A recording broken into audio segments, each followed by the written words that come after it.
बच्चों, हम लोग पढ़ रहे हैं एमपी बोर्ड से क्लास 5th का मैथ सब्जेक्ट्स और इस मैथ्स का chapter number 1 the fish tales. अब तक हम लोगों ने इस चैप्टर के 12 पेज तक स्टडी कर चुके हैं। 12 पेज तक के जो भी एक्टिविटी एक्सरसाइज और जो प्रैक्टिस है वो हम लोगों ने यहाँ पे कंप्लीट कर ली है। आई होप कि आपको वो सारी प्रैक्टिसेस समझ में आई होंगी और आप उन प्रैक्टिसेस को रिपीट रिवीजन आप अपने घर पर कर रहे होंगे। आज हम इस चैप्टर का 13 नंबर का पेज स्टडी करेंगे। 12 नंबर के पेज पर हमने यहाँ पर ग्रेसी ने जो लोन लिया था उसको जो उसने पे किया तो उसके बारे में हमने यहाँ पे वहाँ पर एक इसका वर्ड प्रॉब्लम सॉल्व किया था। आज हम यहाँ पर पेज नंबर 13 पे एक बी नंबर का जो एक्सरसाइज हमें दी गई है उसे समझते हैं।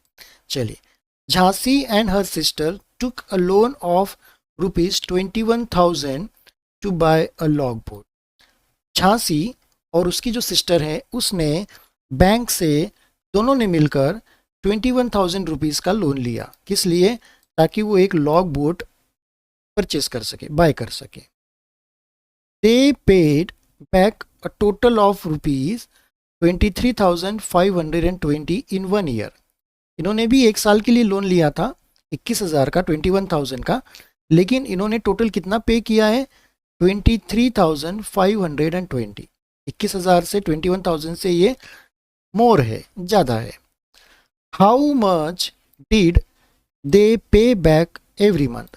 अब यहाँ पर वो पूछ रहे हैं कि इन्होंने हर मंथ कितना पे किया। हमें यहाँ पर फिगर दिया है एक साल का कि एक साल में उन्होंने 23,520 रुपीज़ उन्होंने पे किया है। तो ये उन्होंने 12 बार जमा किया है टोटल अमाउंट, यानी हर महीने उन्होंने कुछ ना कुछ इससे कम दिया होगा, वैल्यू कम हो रही है ना। तो हमें ये पूछा जा रहा है कि उन्होंने एवरी मंथ यानी हर महीने वो हमें बैंक में कितने पैसे जमा करते गए। तो इसे समझने के लिए बच्चों हम चलते हैं अपने रफ वाले पेज पर जहाँ पे मैंने क्वेश्चंस आपके लिए लिखा है और उसका आंसर भी मैंने आपके लिए तैयार किया है। ठीक है, ये क्वेश्चंस तो हम लोग यहाँ पर आ गए। अब क्वेश्चन आ गया हाउ मच डिड दे पे बैक एवरी मंथ। ठीक है, चाहिए तो मैंने आपके लिए यहाँ पर एक क्वेश्चन सॉल्व करने की कोशिश की, तो जो लिखा है सॉल्यूशन। अब हम यहाँ पे देखेंगे गिवन। गिवन में हमें क्या क्या दिया है? यहाँ पे फर्स्ट पार्ट दिया है Jhansi and her sister took loan of rupees 21,000। 21,000 का लोन उन्होंने लिया, ये गिवन है। सेकंड गिवन में क्या आता है? दे पेड बैक रुपीज, कितना उन्होंने पेड बैक किया? 23,520 इन 1 ईयर। ठीक है, एक साल में उन्होंने 23,520 रुपीज़ को उन्होंने पे किया, यानी 12 मंथ्स में उन्होंने पे किया। 12 months is equal to 1 year. ये देखो यहाँ पे लिखा है बच्चों। ठीक है, अब हमें यहाँ पे फाइंड करने के लिए बोला। क्या फाइंड करने के लिए बोला है? हाउ मच डिड दे पे एवरी मंथ। तो उन्होंने हर महीना कितना किया। तो बच्चों जब आप इस क्वेश्चन को ध्यान से देखेंगे, पढ़ेंगे, समझेंगे तो आपको ये पता चलेगा कि 12 महीने में उन्होंने 23,520 रुपीज़ जमा करे 12 मंथ में। तो यदि 1 मंथ की बात करें तो पैसे कम हो जाएंगे, है ना। तो हमें पता है कि यदि कोई चीज़ डाउन होती है, कम होती है, दैट मीन्स कि हमें क्या करना होता है? डिवाइड करना होता है। तो यहाँ पर भी हम क्या करेंगे? डिवाइड करेंगे।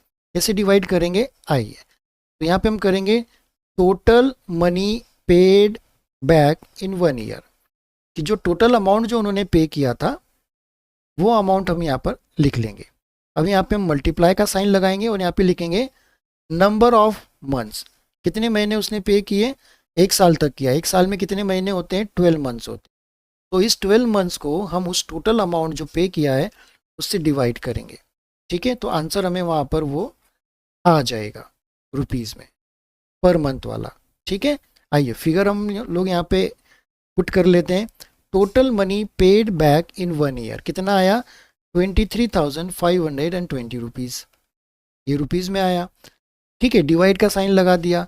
नंबर ऑफ मंथ्स, कितने नंबर ऑफ मंथ्स होते हैं? 12 होते हैं। तो 12 हमने यहाँ पे लिख लिया।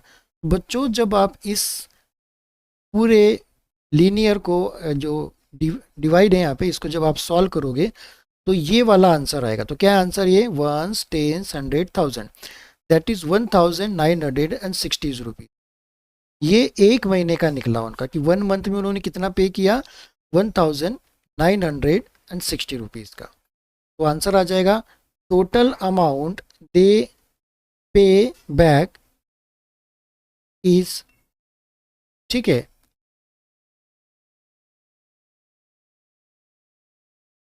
यहाँ पे गलत हो गया बच्चों, 1960, ठीक है। 1960 रुपीज़ उन्होंने एवरी मंथ वो पे करते गए। ओके, आइए अब यहाँ पर आपको पता चल रहा होगा बच्चों कि मैंने इस वाली फिगर को इससे डिवाइड किया है, क्योंकि ये लीनियर फॉर्म में। आइए मैं आपको यहाँ पर ये राइट हैंड साइड में जो हम नॉर्मल वे में करते हैं उसमें मैं आपको समझाने की कोशिश करता हूँ। देखो मैंने यहाँ 12 लिख लिया और यहाँ पे क्या है 23,520, ठीक है। आइए यहाँ पे 12 है तो ये शुरू के दो फिगर में लूँगा, 23 और 2 नंबर लूँगा। तो 12 के टेबल में 23 आता है क्या, नहीं आता। 12 के टेबल में या तो 12 आएगा या 12 के बाद में सीधा 24 आएगा, 23 नहीं आता है। तो मुझे इससे छोटा नंबर लेना पड़ेगा, दैट मीन्स कि मुझे वनजा पे लेना पड़ेगा, 12 वनजा 12 करना पड़ेगा, ठीक है। तो यहाँ पर लिया मैंने, इसको यहाँ पे सब्ट्रैक्ट किया। अब मैं इसे सॉल्व करता हूँ। तो 3 में से 2 गए, 1 बचे, 2 में से 1 गया, 1 बचा, ठीक है। अब मैं ये जो 5 है इसको यहाँ पे मैं उतार लेता हूँ, इसको उतार लेता हूँ, इसको उतार लेता हूँ। अब बच्चों 12 का टेबल आपको आता होगा, 12 के टेबल में 115 आता है क्या, नहीं, 12 के टेबल में 115 नहीं आता है। तो 12 के टेबल में 115 से छोटा कौन सा नंबर आता है, वो आता है 108, 108 आता है। कौन से नंबर पे आता है, नाइन्जा पर आता है, ठीक है। तो चलिए मैं यहाँ पे लिखता हूँ नाइन्जा और यहाँ पे लिखूंगा मैं 108 और इसको मैं यहाँ पे करूँगा माइनस। चलिए अब यहाँ पे क्या है, 5 है और नीचे 8 है। ओके, तो बच्चों में पता है कि छोटा नंबर है 5, बड़ा नीचे 8 है, छोटे नंबर से बड़ा नंबर नहीं जाता है। तो मुझे क्या करना पड़ेगा, इसके लिए बोरो लेना पड़ेगा। कहाँ से, यहाँ से। तो मैंने इससे यहाँ से बोरो लिया एक, तो ये हो गया 0, ऑलरेडी 1 था। तो मैंने यहाँ पे 1 लिया है तो ये 1 5 का क्या हो गया, अब हो गया 15। और 15 में से मैं 8 को माइनस करूँगा, कितने बचेंगे यहाँ पे, कितने बचते हैं बेटा बच्चों, यहाँ पर 15 में से 8 गए, कितने बचे यहाँ पर, 7 बचे। मैंने यहाँ पे 7 लिख लिया।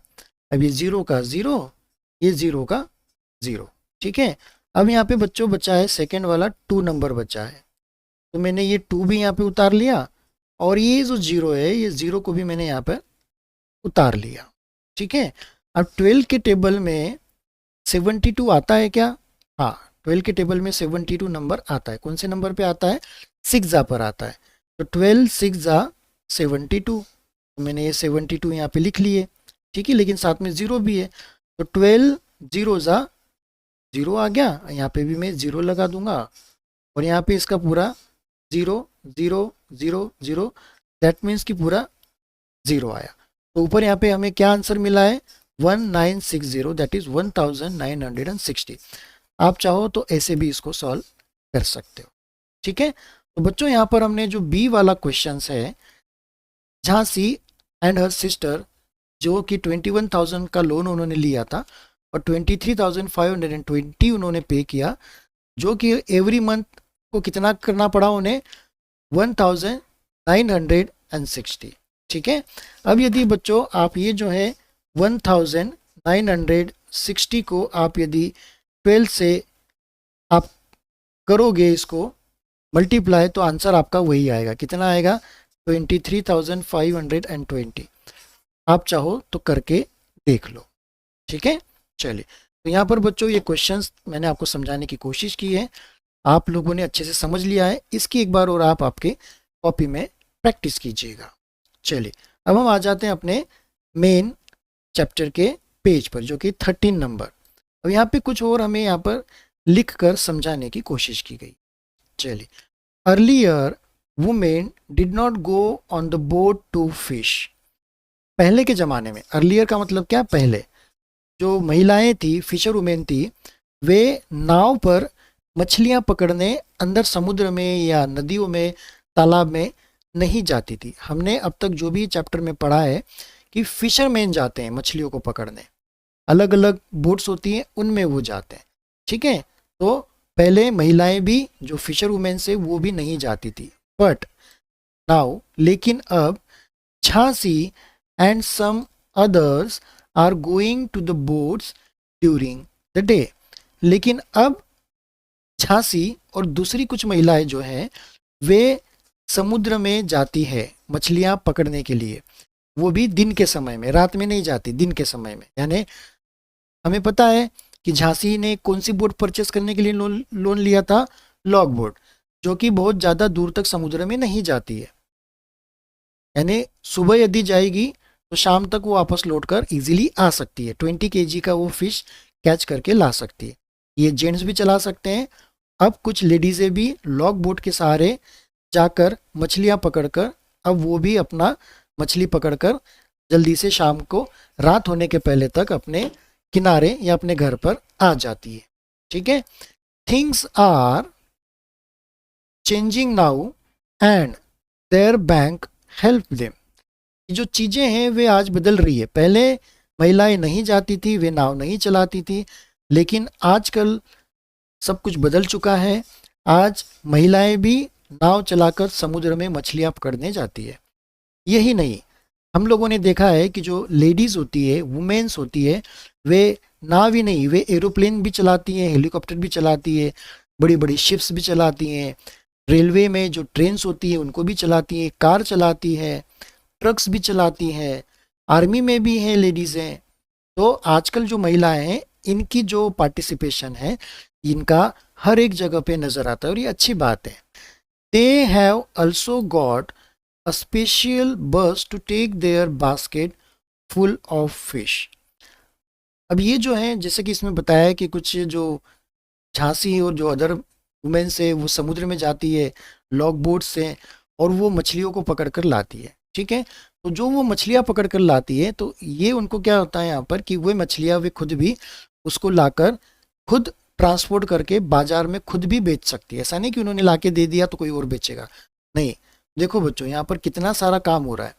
यहाँ पर वो जाते हैं, मछलियाँ पकड़ कर लाते हैं, फिर उन्हीं मछलियों को साफ करते हैं, फिर उनको वो बेचते भी, तो सारा अरेंजमेंट है, ठीक है। तो यहाँ पर उनको जो भी है, जो चीज़ें लाई हैं, ठीक है, बाय द बस बोलो या दूसरी चीज़ों से बोलो, वो अपनी फिशेस को यहाँ पे सेल मार्केट में जाके कर सकती है। फुल ऑफ फिश बास्केट, तो यहाँ पर उनकी जो बास्केट्स होती है वो फुल ऑफ फिश से होती है। अब बच्चों यहाँ पर हमें एक पिक्चर दिया गया है। इस पिक्चर में एक नाव दी गई है, लॉग बोट हम उसे बोल सकते हैं, और उस लॉग बोट में 3 यहाँ पर फिशर वुमेन्स है। लॉग बोट से तो हम इसको बेहतर बोलेंगे कि इसे लॉन्ग टेल बोट्स हम बोल सकें, ठीक है, क्योंकि लॉन्ग टेल बोट बड़ी होती है, उसमें ज़्यादा जगह होती है, तो वो लोग यहाँ पर ज़्यादा लोग बैठ सकते हैं, ठीक है। देखिए यहाँ पे समुद्र में गया है, महिलाएं नाव चला रही है, ये एक चला रही है, एक और चला रही है आइट साइड में कोने में, और बीच में जो फिशर वुमेन है वो ये वाली वो जाल फेंक रही है, और नीचे कुछ हमें यहाँ पे फिशेस नज़र आ रही है, ठीक है। चलिए अब यहाँ पर आ जाते हैं नीचे, पेज नंबर 13 पे नीचे क्या दिया गया है इसको अब हम यहाँ पर पढ़ने की कोशिश करते हैं। चलो देखिए, why don't we start a new fish drying factory, कि क्यों नहीं हम एक मछलियों को सुखाने की फैक्ट्री, कारखाना या यूनिट बोले, वो शुरू करें, क्यों ना शुरू करें। अब यहाँ पे इसके बारे में जानकारी दी गई है, आइए समझने की कोशिश करते हैं। The women's of Minkar bank also want to start a factory to dry fish. जो मिनकर बैंक में जो 20 महिलाएं हैं, 20 फिशर वुमेन्स हैं, वो लोग तो पैसे जमा कर ही रही हैं, वो भी मछलियाँ कुछ कुछ उनमें से कुछ मछलियाँ पकड़ने जाती हैं, ठीक है। लेकिन ये अपने आगे भविष्य में और भी बड़ा कुछ काम करना चाहती है। क्या काम करना चाहती है? तो ये लोग सोच रहे हैं एक फैक्ट्री ओपन करने की। वो फैक्ट्री होगी मछलियों को सुखाने की, ड्राई करने की।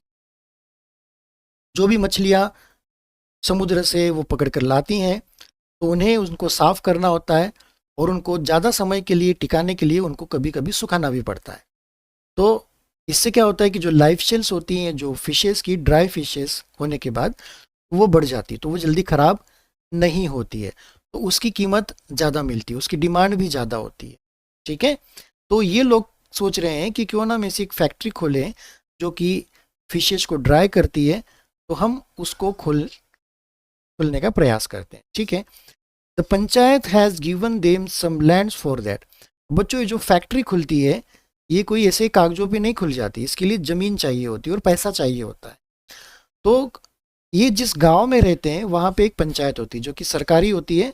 ठीक है, इन्होंने क्या किया है कि कुछ ज़मीन जो है, एक छोटा सा ज़मीन का टुकड़ा उनको दे दिया, या तो इन्होंने परचेस किया होगा या तो उसे उन्होंने लीज पर गवर्नमेंट से या पंचायत से उन्होंने लीज पर लिया होगा। हर महीने उनको या हर साल उनको कुछ ना कुछ थोड़ा सा किराया उसका देना पड़ेगा, या तो उन्होंने खरीद ली होगी, नहीं तो उसको किराए से लिया होगा। ठीक है, चलिए, तो पंचायत ने यहाँ पे उनको ज़मीन दे दी है। अब ज़मीन उनके पास आ गई है, अब आगे उनको सेटअप बनाना है। Over the years they have saved ₹74,000। अब हमने देखा कि ये जो फिशर वुमेन्स है बैंक चला रही है और हर महीने अपनी तरफ से ₹25 जमा कर रही है, और 20 वुमेन्स का हर महीने में ₹500 जमा होता है, तो साल भर का हमने देखा था कि ₹6,000 जमा होता है।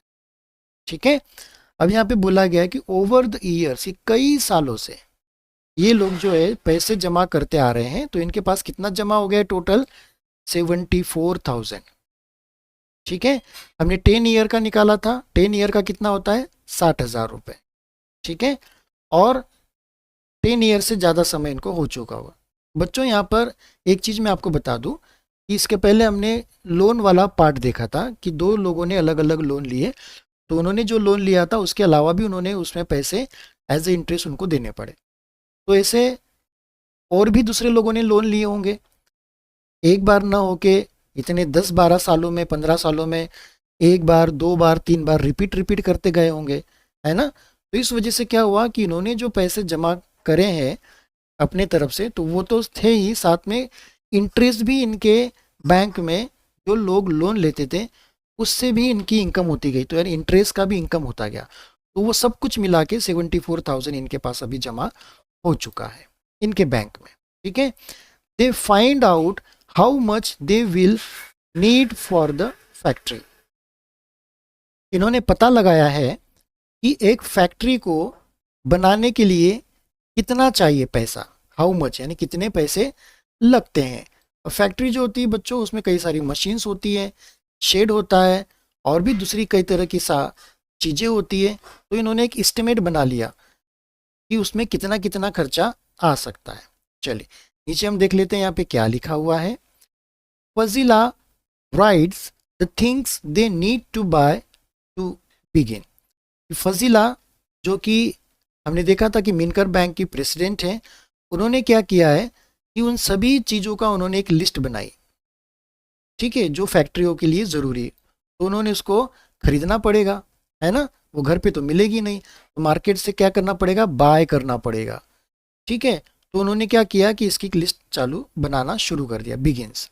ठीक है, चलिए, see the table for the cost of each item and the number of items they wants to buy. अब इन्होंने क्या करी कि एक लिस्ट बनाई है, तो हमें कहा जा रहा है कि उस लिस्ट को आप देखो एक टेबल के रूप में बनाई गई है, और उस लिस्ट में उस नाम के आगे कॉस्ट भी लिखा है, उसकी कीमत भी लिखी है, और वो कितनी नंबर यानी कितनी संख्या में लगेगी, एक लगेगी, दो लगेगी, तीन लगेगी, कितनी क्वांटिटी में वो लगेगी, तो उनकी क्वांटिटी भी वहाँ पर लिखी गई है। तो हमें ये सारा कितना उन्होंने बाय करना है, क्या करना है, कितनी संख्या में बाय करना है, सब कुछ उन्होंने वहाँ पर लिखा है। फाइंड द टोटल कॉस्ट, तो उन्होंने उसका अमाउंट भी लिखा है, कितने में आएगा, कॉस्ट लिखा है, और कितने नंबर लिखे हैं, कितने लगेंगे। तो इससे हमें उनका क्या करना है कि टोटल कॉस्टिंग निकालनी है कि वो जो लिस्ट है, वो पूरा का पूरा सामान जो लिस्ट में लिखा हुआ है वो कितने में खरीदा जाएगा या कितने पैसे उसको लगेंगे। तो बच्चों, यहाँ पर हमने पेज नंबर 13 पर अब यहाँ तक आ चुके हैं। जो इन्होंने लिस्ट बनाई है वो है पेज नंबर 14 पर। मैं आपको बता देता हूँ, देखिए यहाँ पर उन्होंने अलग अलग चीज़ें लिखी है। ये है items, price of each, number of items और कॉस्ट। तो यहाँ पे उन्होंने क्या क्या लिखा है? Borewell for dish, for fresh water, bamboo racks for the fish drying, cement tank, tray and knife, buckets. इन्होंने उनका यहाँ पे प्राइस भी लिखा है और यहाँ पे क्वांटिटी भी लिखी कि कितनी लगेगी, और कॉस्ट का कॉलम जो है वो खाली छूटा हुआ है। तो बच्चों हमें यहाँ पर पेज नंबर 13 में कहा है कि फाइंड द कॉस्ट, कि इसका जो है कॉस्ट कितना होगा वो निकालो। ठीक है, तो बच्चों ये जो कॉस्टिंग निकालेंगे अब हम ये नेक्स्ट वाला जो वीडियो बनाएंगे उसमें निकालेंगे। तो अभी हम यहाँ पर 13 तक ही जो अभी तक हमने यहाँ पर पढ़ा है वहीं पर हम इसको स्टॉप करते हैं। इस 13 नंबर के पेज पे हमने झांसी और उसकी जो सिस्टर है उसने जो 21,000 का लोन अमाउंट लिया था और उसमें जो उसने पे किया था, तो पर मंथ उसने कितना पे किया ये डिवाइड करके हमने यहाँ पे फाइंड किया। फिर हमने यहाँ पे आजकल का जो नया मॉडर्न ज़माना आया है जिसमें महिलाओं का पार्टिसिपेशन पुरुषों के मुकाबले इक्वल में है, तो उसमें ये भी देखा कि महिलाएं जो फिशर वुमेन है वो आजकल नदी समुद्र में जाती हैं और वो भी मछलियाँ पकड़ने का काम करती हैं। ठीक है, और हमने यहाँ पे देखा कि महिलाएं इतना कॉन्फिडेंट उनके अंदर आ चुका है कि अब वो फैक्ट्री तक खोल सकती। तो उन्होंने यहाँ पे कुछ प्लानिंग की है। उन्होंने कई सालों से 74,000 का उनके पास अमाउंट कलेक्ट हो चुका है। ठीक है, और एक फैक्ट्री के लिए उनको पंचायत ने ज़मीन भी दे दी है और उन्होंने एक लिस्ट भी बना ली है कि उस फैक्ट्री में काम करने के लिए हमें किन किन चीज़ों की ज़रूरत पड़ेगी और कितने में आएगा।